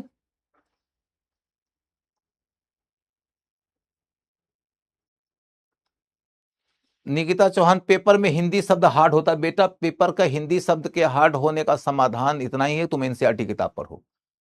हिंदी भाषा इंप्रूव करना पड़ेगा। मैं अभी चूंकि पीटी पढ़ा रहा हूं, इसलिए मैं भाषा वगैरह के ऊपर नहीं बोल रहा हूं, लेकिन आपको मैं एक बात बताऊं कि मैं अभी एक छोटी सी रुचिकर बात बताता हूं। जैसे मैं पीडब्ल्यू का ऑफलाइन क्लास जब लेता हूं, मुखर्जी नगर के बगल में है दिल्ली में, तो मैं मेंस का क्लास ले रहा हूं, मॉडर्न इंडिया भी खत्म किया हूं, वर्ल्ड हिस्ट्री ले रहा हूं। उस दौर में मैंने हमेशा लोगों को यह कहा है कि यदि सही माने में तुम यूपीएससी पास करना चाहते हो तो तुमको अपनी भाषा के ऊपर बहुत काम करना पड़ेगा। भाषा, कल्पना शक्ति, तर्क शक्ति, निर्णयक की शक्ति, और उसको प्रभावशाली तरीके से कम शब्दों में समय सीमा के अंतर्गत अभिव्यक्त करने की शक्ति, ये सब चीजें बहुत जरूरी हैं। इन जरूरी चीजों का विकास सिर्फ नोट्स पढ़ के नहीं होगा। इन जरूरी चीजों के लिए किताब पढ़ना पड़ेगा, अखबार पढ़ना पड़ेगा, और जहां तक संभव हो सके साहित्य पढ़ना पड़ेगा। यहां तक कि मैंने बच्चों को इस बात के लिए प्रेरित किया कि किसी भी तरीके से समय निकाल के बुक फेयर में जाओ। बुक फेयर में, आज मैं बुक फेयर गया भी, मैं अभी कुछ देर पहले बुक फेयर से आया था, और मेरी बात मानकर बहुत सारे बच्चे गए भी। मेरा एक स्टूडेंट है नीलोत्पल मृणाल नाम से। नीलोत्पल मृणाल ने बहुत प्रसिद्धि हासिल कर लिया एक साहित्यकार के रूप में। उसने तो डार्क हॉर्स लिखा, तो डार्क हॉर्स नाम के उपन्यास को तो साहित्य अकादमी अवार्ड मिल गया। फिर उसकी दूसरी किताब आती है औघड़, फिर यार जादूगर। अभी एक चौथी किताब आई है, बड़ी शानदार किताब लिखा है साहित्य में उसने, विश्वगुरु नाम से। विश्वगुरु नाम से उसने जो किताब लिखा है, अमेजन के ऊपर आज के डेट में वो नंबर 1 ट्रेंडिंग करती हुई किताब है। वर्ल्ड वाइड उसकी बहुत ख्याति हो गई है मात्र 1 सप्ताह के अंतर्गत। तो मैंने अपने बच्चों को बताया कि पढ़ो किताब, तुम विश्वगुरु। साहित्य पढ़ना चाहिए प्रत्येक विद्यार्थी को। तुम कहोगे कि पढ़ने का टाइम नहीं मिलता है, तुम्हारे टाइम नहीं मिलने से तुम्हारी तैयारी का नुकसान हो जाएगा, क्योंकि फाइनली यूपीएससी में तुम्हारा मुकाबला किससे है? तुम्हारा मुकाबला जिन लोगों से है ना बच्चों, तुम उनमें से अधिकांश लोगों को रियल माने में जानते नहीं हो, तुम उनसे कभी मिले नहीं हो। 8 लाख लोग एग्जाम में अपियर होंगे, 1000 का सिलेक्शन होगा। जिन 1000 लोगों का सिलेक्शन होना है, तुम उनकी तरह सोचो। तुम इंग्लिश मीडियम की तैयारी करने वाले विद्यार्थियों से मिलोगे ना, तो तुमको एक बात उनमें खास नजर आएगी, वो ये कि वो अधिकांश लोग, even if they are from engineering background और medical background, they read literature, they read books. और किताब पढ़ने के कारण उनकी भाषा अच्छी होती है, उनकी कल्पना शक्ति अच्छी होती है, उनकी तर्क शक्ति अच्छी होती है, और इस वजह से वो कॉम्प्रिहेंशन वगैरह भी आराम से कर देते हैं, और वो यूपीएससी के प्रश्नों के लैंग्वेज को भी आराम से डिकोड कर लेते हैं, और जब खुद लिखते हैं तो भी अच्छा लिख देते हैं। ऐसा नहीं है कि तुम्हारी योग्यता इंग्लिश मीडियम वालों से रत्ती भर भी कम है, बस इतना है कि तुम्हें भी अपने आप को उनकी कसौटी पे खड़ा करने का प्रयास करना पड़ेगा। समस्या यह है कि 100 में से 90% टीचर और कोचिंग ये सब लोगों को ये बताने में लगे रहते हैं कि किताब पढ़ने की जरूरत नहीं है, नोट्स पढ़ लो। मैं तुमको पहले ही दिन से कह रहा हूं कि तुम एनसीईआरटी की किताब पढ़ो। मैं तुमको पहले ही दिन से कहूंगा तुम पेपर पढ़ो। मैं तुमको कहूंगा तुम लिटरेचर पढ़ो। यदि तुम्हारा बौद्धिक स्तर इंप्रूव्ड नहीं होगा, तुम तथ्यों का अंबार जमा करके थोड़ा ना यूपीएससी पास कर जाओगे। पीटी भी नहीं होगा, मेंस तो छोड़ो, और यदि पीटी हो गया तो मेंस नहीं होगा, तो पीटी पास करने से क्या तुम कलेक्टर बनोगे? इसीलिए मेरा हमेशा ही स्ट्रॉन्ग रिकमेंडेशन है कि तुम किसी भी शर्त पर, तुम्हारा हिंदी ऑप्शनल होना जरूरी नहीं है लिटरेचर पढ़ने के लिए। मैं हिंदी की कम से कम भी तो 250-300 किताबें पढ़ा हूं, लिटरेचर की बोल रहा हूं। 250-300 किताबें लिटरेचर की पढ़ा हूं। मैं इंग्लिश की कम से कम 400-450 लिटरेचर किताब पढ़ा हूं। मैं तो लिटरेचर का स्टूडेंट नहीं हूं। यदि मैं 600-700 किताबें पढ़ा हूं सिर्फ और सिर्फ उपन्यास के रूप में, कहानी के रूप में, तो 600-700 किताबें पढ़ने के पीछे का कारण क्या है? क्योंकि मुझे हमेशा लगा है कि उससे मेरी कल्पना शक्ति, मेरी तर्क शक्ति, मेरी भाषा को अभिव्यक्त करने की, मतलब किसी विषय को भाषा में अभिव्यक्त करने की शक्ति, निर्णय लेने की शक्ति, कम शब्दों में अपनी बात कहने की शक्ति बेहतर होती है। तुम कुछ न कुछ लिटरेचर पढ़ा करो। मैं तो अभी तुमको रेकमेंड करता हूं कि अपने युग का लिटरेचर पढ़ो, मौका मिले तो विश्वगुरु खरीद के पढ़ो। कुल मिलाकर तुमको मैं यही कहूंगा कि एनसीईआरटी किताब कभी मत छोड़ना, चाहे तुमको दुनिया का सबसे महान आदमी मिल जाए और कह दे कि बेटा मेरी एनसीईआरटी का यूट्यूब के ऊपर डिस्कशन किया हुआ, तुम वो देख लेना, एनसीईआरटी पढ़ने की जरूरत नहीं है। मत भटकना। किसी भी टीचर के क्लास से तुमको उसका फैक्ट मिल जाएगा, उसके पॉइंट्स मिल जाएंगे, लेकिन भाषा कहां से मिलेगी? कल्पना शक्ति कैसे डेवलप होगी जब किताब नहीं पढ़ोगे? तो तर्क शक्ति कैसे डेवलप होगी जब किताब नहीं पढ़ोगे? तो अभिव्यक्ति की क्षमता कहां से आएगी जब किताब नहीं पढ़ोगे? तो डिसीजन मेकिंग कहां से आएगा जब किताब नहीं पढ़ोगे? तो और ये सब नहीं आएगा तो यूपीएससी कैसे पास करोगे? तो यूपीएससी पास करने के लिए बेसिक किताबों के ऊपर हमेशा फोकस करो। No alternative of NCERT. 5 book नहीं पढ़ी जाती। पढ़ो बेटा, पढ़ो, पढ़ना पड़ेगा।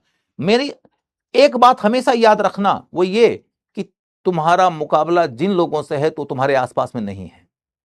तुम्हारा जिनके साथ मुकाबला है वो बचपन से ही हो सकता है कि बहुत ज्यादा पढ़े और आईआईटी पास कर गए हों, आईएम पास कर गए हों, नीट निकाल लिए हों। उनसे मुकाबला होगा जो चार्टर्ड अकाउंटेंट होंगे। उनसे मुकाबला होगा जो हार्वर्ड यूनिवर्सिटी में पढ़े हैं, ऑक्सफोर्ड में पढ़े हैं, कैम्ब्रिज में पढ़े हैं, दिल्ली यूनिवर्सिटी और जेएनयू के टॉपर होंगे, गोल्ड मेडलिस्ट होंगे। उनके साथ मुकाबला है जो ऑलरेडी पीसीएस पास कर चुके हैं, यूपीएससी पास करना चाहते हैं। उनसे मुकाबला है जो यूपीएससी का इंटरव्यू दे चुके हैं, अभी उनका फाइनल सिलेक्शन नहीं हुआ है। उनसे मुकाबला है जो 1 बार 2 बार 3 बार 4 बार मेंस दे चुके हैं लेकिन सिलेक्शन नहीं पाए हैं। उनसे भी मुकाबला है जो 200-300 लोग यूपीएससी पास कर चुके हैं लेकिन आईएएस नहीं बने हैं, और तुम भी आईएएस बनना चाहते हो। तुम्हारा मुकाबला इनसे है। तुम अपने पड़ोसी की तरह मत सोचो, तुम अपने बैचमेट्स की तरह मत सोचो। तुम उन 1000 लोगों को अपने दिमाग में बिठाओ और वो कैसे सोचते हैं उसके मुताबिक सोचो। जब तक कि तुम सिलेक्शन पाने वाले विद्यार्थियों के माइंडसेट को मैच नहीं करोगे, सिलेक्शन नहीं होगा। मेरे बताए हुए रास्ते पर चलोगे ना तो तुमको 4-6 महीने कठिनाई होगी, जटिलता होगी, लेकिन उस कठिनाई और जटिलता से जूझो। मैंने ऐसे हजारों हजार स्टूडेंट्स को देखा है जूझते हुए, और फिर साल डेढ़ साल के बाद उनका रंग निखरते हुए भी देखा है, और उन्हें पास करते हुए भी देखा है। मैं उन्हें भी पास करते हुए देखा हूं जिनका कि बैकग्राउंड बहुत ही पुअर रहा है। मेरा एक स्टूडेंट है अवनीश सरन नाम से, छत्तीसगढ़ कैडर में आईएएस है, 79th रैंक आया है यूपीएससी में उसका। उस लड़के ने तो अपना मार्कशीट ही एक्स के ऊपर यानी कि ट्विटर के ऊपर पब्लिश कर दिया है, 45% के साथ में ग्रेजुएट। तुम सोच के देखो, मैं उस तरह के लड़कों को भी पास करते हुए देखा हूं जिनका बैकग्राउंड एकदम पुअर है, लेकिन उन्होंने जी जान लगा दिया। लेकिन वो बाईपास नहीं खोजते थे, वो शॉर्टकट नहीं खोजते थे, वो तथ्यों के अंबार से परीक्षा पास करने की गलतफहमी नहीं पालते थे। उन्हें मैंने समझा दिया कि देखो बेटा, कुछ भी कर लो, अपनी भाषा ठीक करो, अपनी कल्पना शक्ति ठीक करो, अपनी तर्क शक्ति ठीक करो, अपना निर्णय लेने की क्षमता मतलब डिसीजन मेकिंग ठीक करो, विभिन्न मतों के बीच के मतभेद के बीच में से डिसीजन मेकिंग करो, अभिव्यक्ति करने की क्षमता विकसित करो। ये तब हो सकता है जब किताबें पढ़ोगे, जब अखबार पढ़ोगे, जब साहित्य पढ़ोगे। उन्होंने किया, उनको समय लगा, लेकिन वो पास कर गए।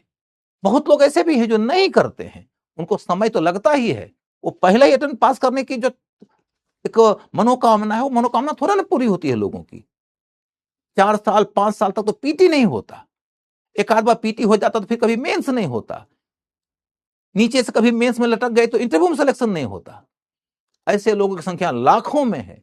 उन लाखों भटकते हुए लोगों की तरह जो अपरिपक्व मस्तिष्क वाले हैं, शौक से तैयारी करते हैं, दूसरे को देख देख कर अपनी रणनीति बनाते रहते हैं, लॉजिक नहीं लगाते हैं, टॉपर की तरह नहीं सोचते हैं, उनको मत फॉलो करो।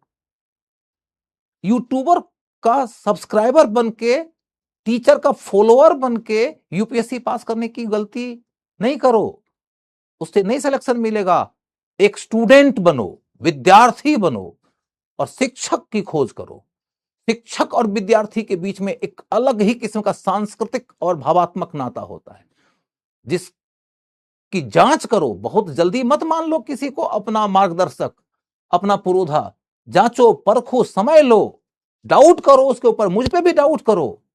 डाउट करने के बाद जब महीना 2 महीना 3 महीना में लगे कि हाँ ये बच्चा, सॉरी ये शिक्षक मेरा सही शिक्षक है, तो उसने जो कहा उसकी बात मान लो। मैं अपनी बात तुमको आज बोल रहा हूं, मेरी बात मानना ना मानना तुम्हारी मर्जी की बात होगी, लेकिन मैं तुमको कह रहा हूं कि तथ्यों के अंबार से सिलेक्शन नहीं होगा। किताब पढ़ो, गाइड से नहीं होगा, नोट से नहीं होगा, किताब पढ़ो। यूट्यूब से नहीं होगा, किताब पढ़ो। मैंने ये नहीं कहा कि गाइड की उपयोगिता नहीं है, नोट्स की उपयोगिता नहीं है, यूट्यूब की उपयोगिता नहीं है, ये सब की उपयोगिता है, लेकिन आधार जो है वो किताब है। तुम खेत में ही ना फसल बोओगे, बीज की उपयोगिता है, खाद की उपयोगिता है, पानी की उपयोगिता है, सबकी उपयोगिता है, धूप की भी उपयोगिता है, लेकिन बिना खेत के खेती हो पाएगी? किताब खेत है, किताब पढ़ो। समझ गए? तो अब देखो कि मैंने तुम लोग को यह बताया बच्चों की मोहर सबसे महत्वपूर्ण स्रोत है। मोहर सिलखड़ी पत्थर से बना हुआ है, आकार चौकोर होता था। मेसोपोटामिया का बेलनाकार मोहर कहां से मिला है? मोहनजोदड़ो से। फारस का वृत्ताकार मोहर कहां से मिला है? लोथल से। आगे लिखो, मोहरों पर लिपि का अंकन होता था, लिपि का अंकन होता था। मोहरों पर लिपि का अंकन होता था। इसके बाद अगला पॉइंट, मोहरों पर विभिन्न प्रकार के संकेत और प्रतीक अंकित होते थे। संकेत और प्रतीक अंकित होते थे।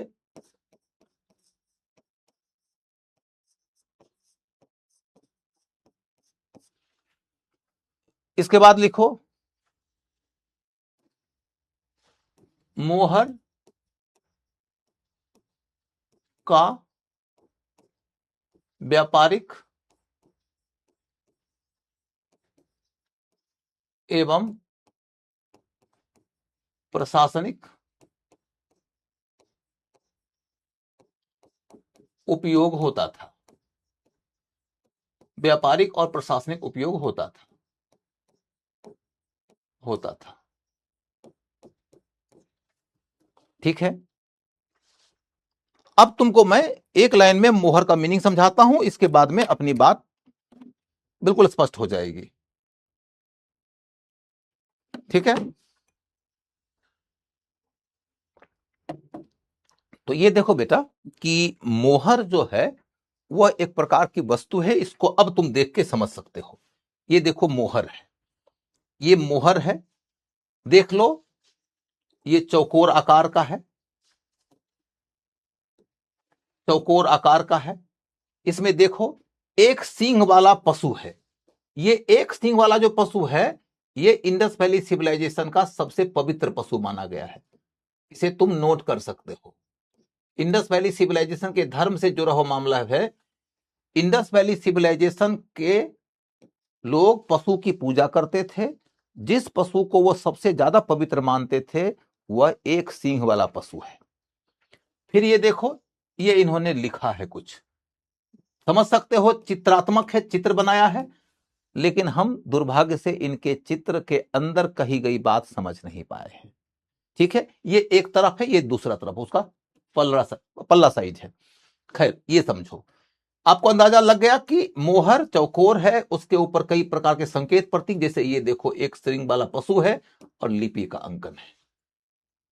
अब देखो दूसरा, ये देखो ये एक योगी है, एक योगी है जो कि ध्यान की मुद्रा में बैठा हुआ है। एक योगी है जो कि ध्यान की मुद्रा में बैठा हुआ है। ध्यान की मुद्रा में बैठे हुए योगी की पहचान कुछ इतिहासकार करते हैं पाशुपत शिव के रूप में, पशुओं के पति शिव के रूप में। पाशुपत शिव, पशुओं के पति शिव के रूप में इनकी पहचान होती है। फिर ये देखो, ये इंपॉर्टेंट फैक्ट है, इनके मोहरों से हमें गेंडा का भी प्रमाण मिला है। गेंडा का प्रमाण मिला है।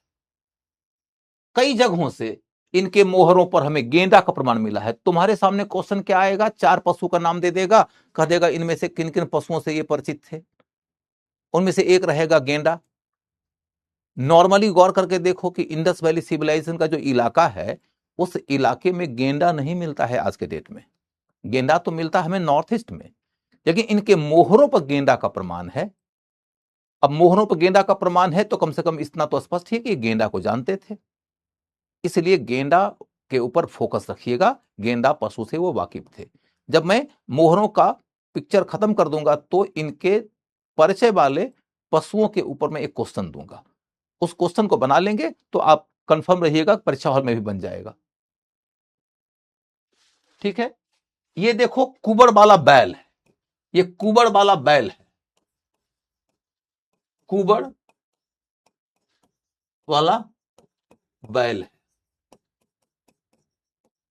ये भी देखो कि एक मोहर है, मोहर के ऊपर ये लिपि अंकित है और ये कुबड़ वाला बैल है। इसमें देखो 2 सिंह है और ये कुबड़ है इसका, ये कुबड़ वाला बैल है। ये कुबड़ वाला बैल जो है आज भी हिंदू समाज के बीच में पवित्र माना जाता है, जिसे हम भगवान शिव के नंदी के रूप में जानते हैं। भगवान शिव के नंदी के रूप में जानते हैं, क्योंकि इस युग में देखो पाशुपत शिव भी मिल रहे हैं। इस युग में हमें कई सारे ऐसे प्रमाण मिले हैं जिसको हम लिंग और योनि भी कहते हैं। लिंग और योनि का भी प्रमाण मिल रहा है, पाशुपत शिव का भी प्रमाण मिल रहा है, और कुबड़ वाला बैल है। इसी आधार पर इसको कई लोग नंदी की तरह देखते हैं। कुबड़ वाला बैल इनका दूसरे नंबर का सबसे पवित्र पशु था। 2 ही आपको याद रखना है, नंबर 1 एक सिंह वाला पशु, नंबर 2 कुबड़ वाला बैल। बाकी सिर्फ इतना जानना है कि और कौन कौन से पशु हैं जिनसे ये वाकिफ थे। ठीक है, ये भी देखो वही योगी समाधि में बैठे हुए, ये देखो एक सिंह वाला पशु और ये लिपि देखो। ये भी तमाम प्रकार के मोहर ही हैं। इन मोहरों के अंतर्गत तुमको ये एक मोहर दिखाई देगा जिसमें देखो हाथी है, हाथी है, तो तुमने ये समझ लिया कि हाथी भी जानते थे। गेंडा तुम देख ही रहे हो, सॉरी ये तो एक सिंग वाला पशु है। ये देखो शेर है, ये शेर से वाकिफ है।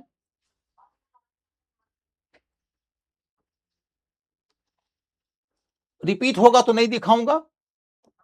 ये भी देखो ध्यान योग मुद्रा में योगी, ध्यान मुद्रा में योगी।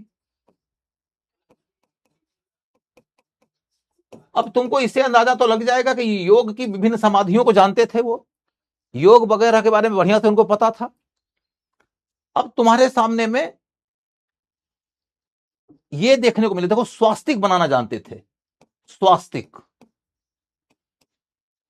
स्वास्तिक बनाना जानते थे। ये इनके धार्मिक संकेत प्रतीक की तरह है।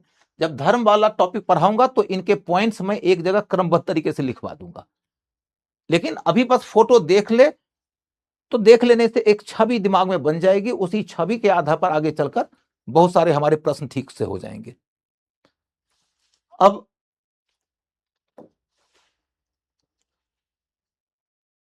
मोहरों के बारे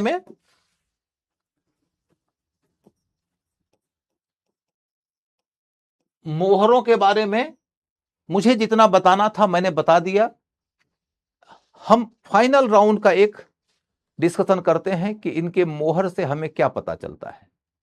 एक तो ये पता चलता है कि ये अपने मोहर के रास्ते हमें दूर दराज तक के व्यापार की जानकारी देते हैं, दूर दराज, जिसमें विदेशी व्यापार भी शामिल है। विदेशी व्यापार के बारे में हम जानकारी हासिल करते हैं।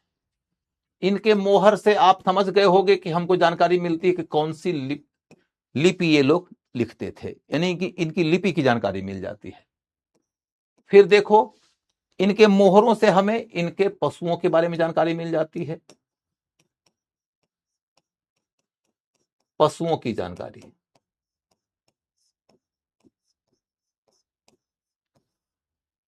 इसमें एक इंपॉर्टेंट फैक्ट मैंने बताया कि मैं कुछ पशुओं का नाम बताऊंगा, आपको याद रखना है। आप देखो एक सींग वाला पशु, एक श्रृंगी, एक सींग वाला पशु। फिर आपको मैंने कहा कुबड़ वाला बैल, कुबड़ वाला बैल। इनके मोहरों से फिर हमें गेंडा का भी प्रमाण मिलता है, घड़ियाल का भी प्रमाण मिलता है। इनके मोहरों से हमें हाथी का भी प्रमाण मिलता है, शेर का प्रमाण मिलता है। अभी पिछले दिनों एक एडिशनल फैक्ट है जो करंट अफेयर से जुड़ा हुआ है, वो ये कि राखी गढ़ी से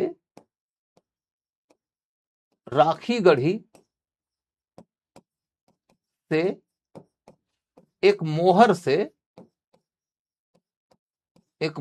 से मगरमच्छ जैसे पशु की जानकारी मिलती है। मगरमच्छ जैसे पशु की जानकारी मिलती है। अब गौर करके देखो कि तुम्हारे सामने में इतने पशुओं का नाम आ गया, एक श्रृंगी पशु, कुबड़ वाला बैल, हाथी, गेंडा, घड़ियाल, शेर और मगरमच्छ। और पीटी का क्वेश्चन जब आएगा तो उसमें क्या दे देंगे, गाय और घोड़े।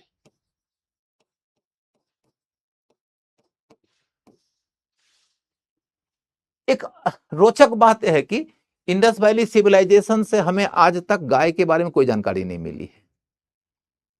इसमें कोई डाउट नहीं कि ये गाय से बढ़िया से वाकिफ रहे होंगे, लेकिन इनके मोहरों से हमें गाय का प्रमाण नहीं मिला है।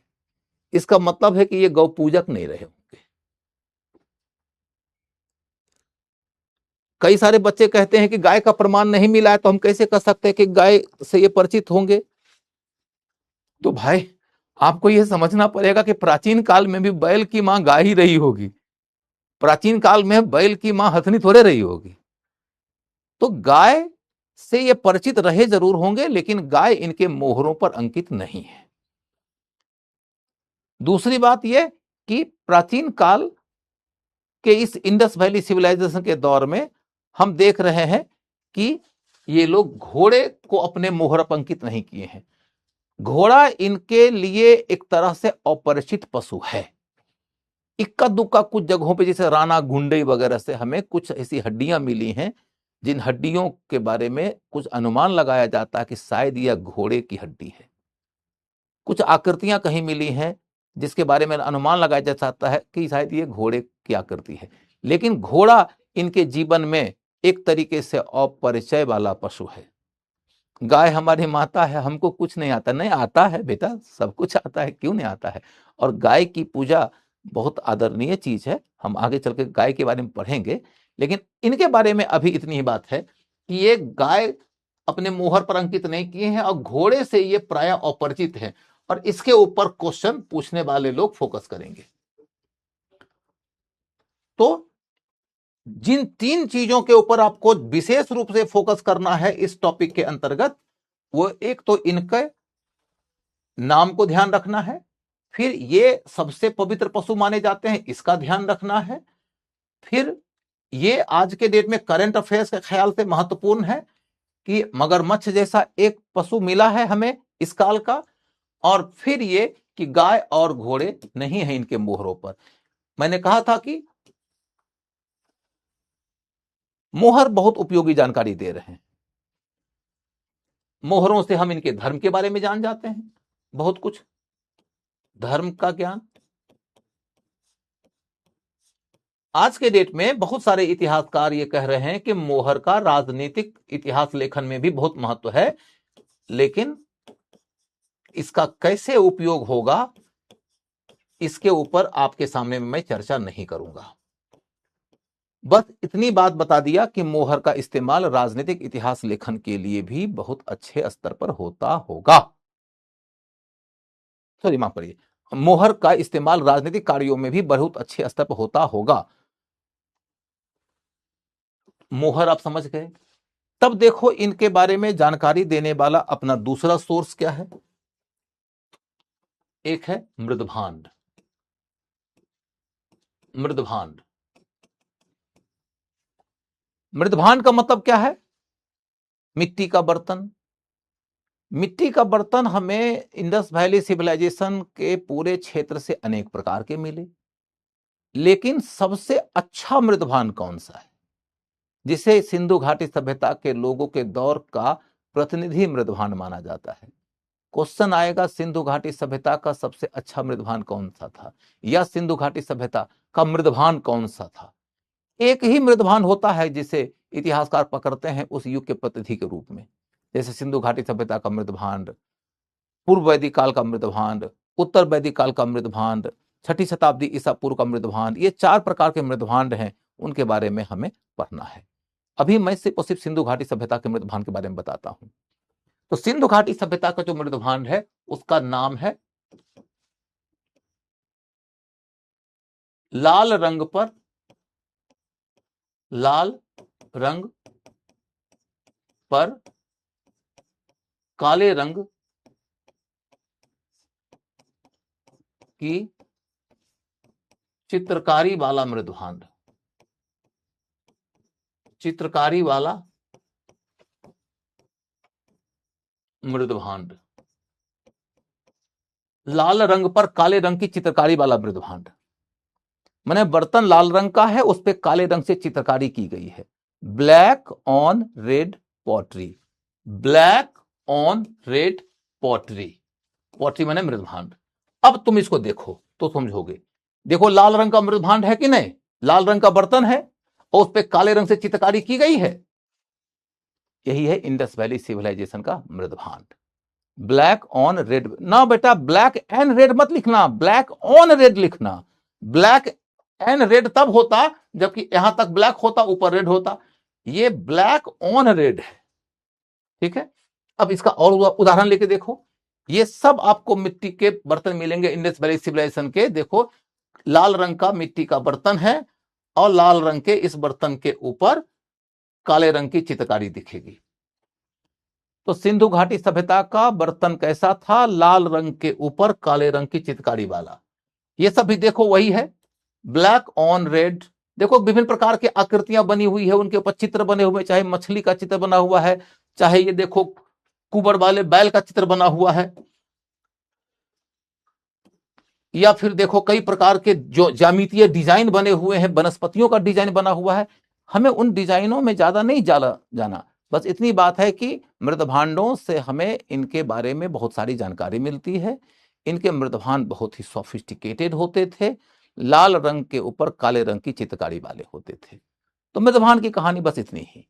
तब जब मृदभांड खत्म हो जाता है तब लिखो मनका।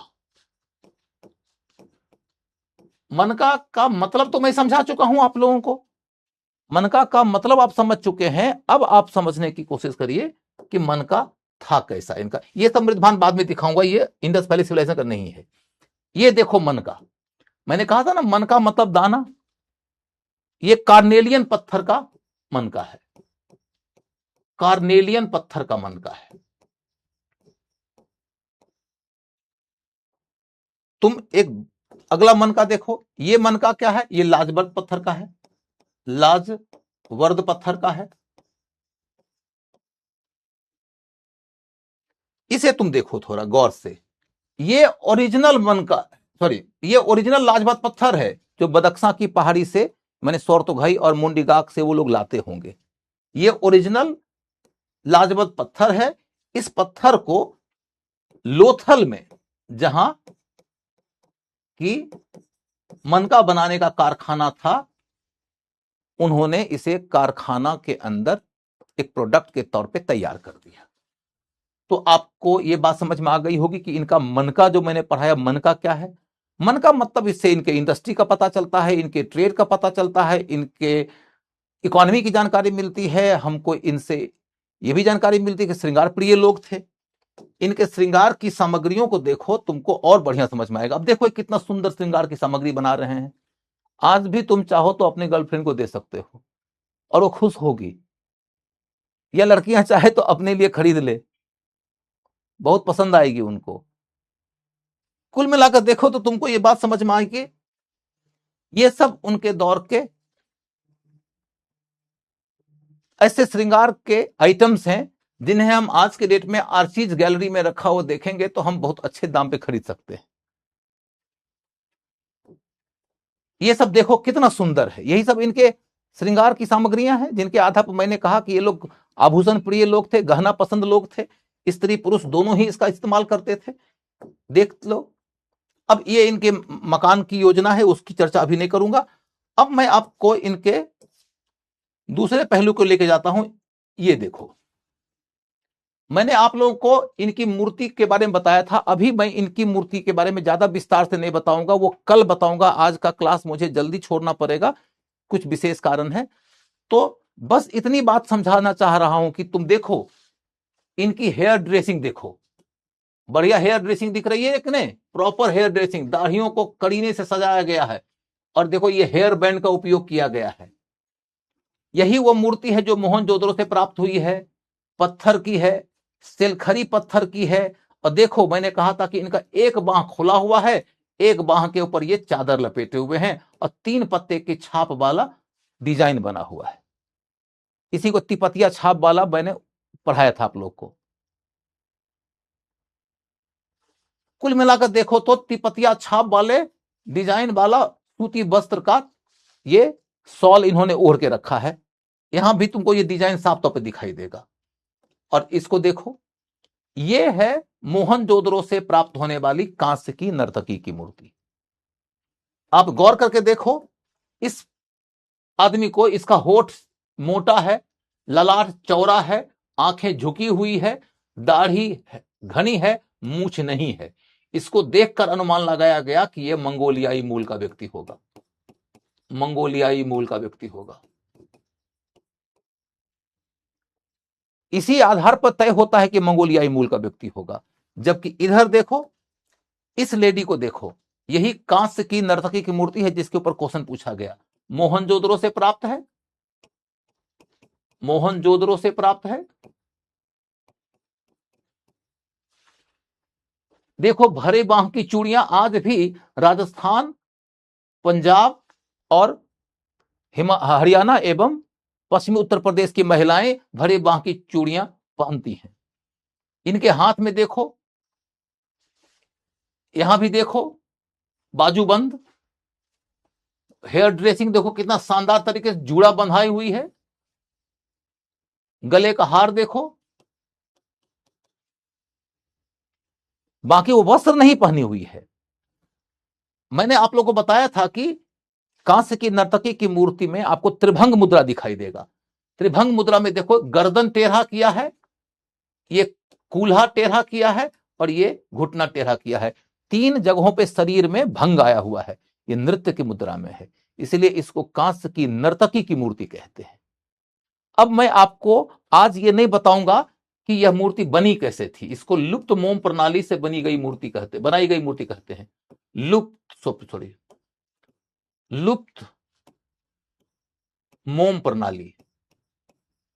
लुप्त मोम प्रणाली का मतलब क्या है मैं आज नहीं समझाऊंगा, सिर्फ इतनी बात बता दिया कि यह लुप्त मोम प्रणाली से बनाई गई थी।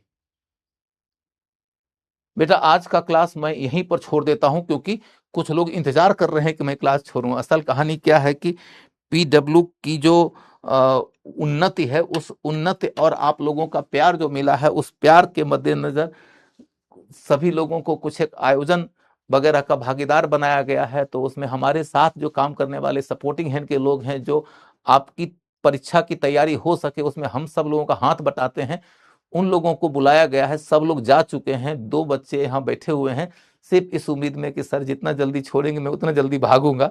तो मैं आज उनका ख्याल करते हुए क्लास कुछ देर पहले छोड़ देता हूं, और आप लोगों से भी कहूंगा कि आप कृपया इस बात के लिए अदरवाइज मत लीजिएगा। मैं किसी दिन एक्स्ट्रा पढ़ा दूंगा, किसी दिन क्या, मैं कई दिन एक्स्ट्रा पढ़ा दूंगा। मुझे आपको पढ़ा के अच्छा लगता है, पता नहीं आपको अच्छा लग रहा है कि नहीं। उम्मीद है कि आपको भी अच्छा लगता होगा, और एक न एक दिन आपको बहुत अच्छा लगेगा, क्योंकि मैं आपको गारंटी करता हूं कि इसी रास्ते आपका सिलेक्शन हो सकता है। ठीक है, चलिए आज इतना ही।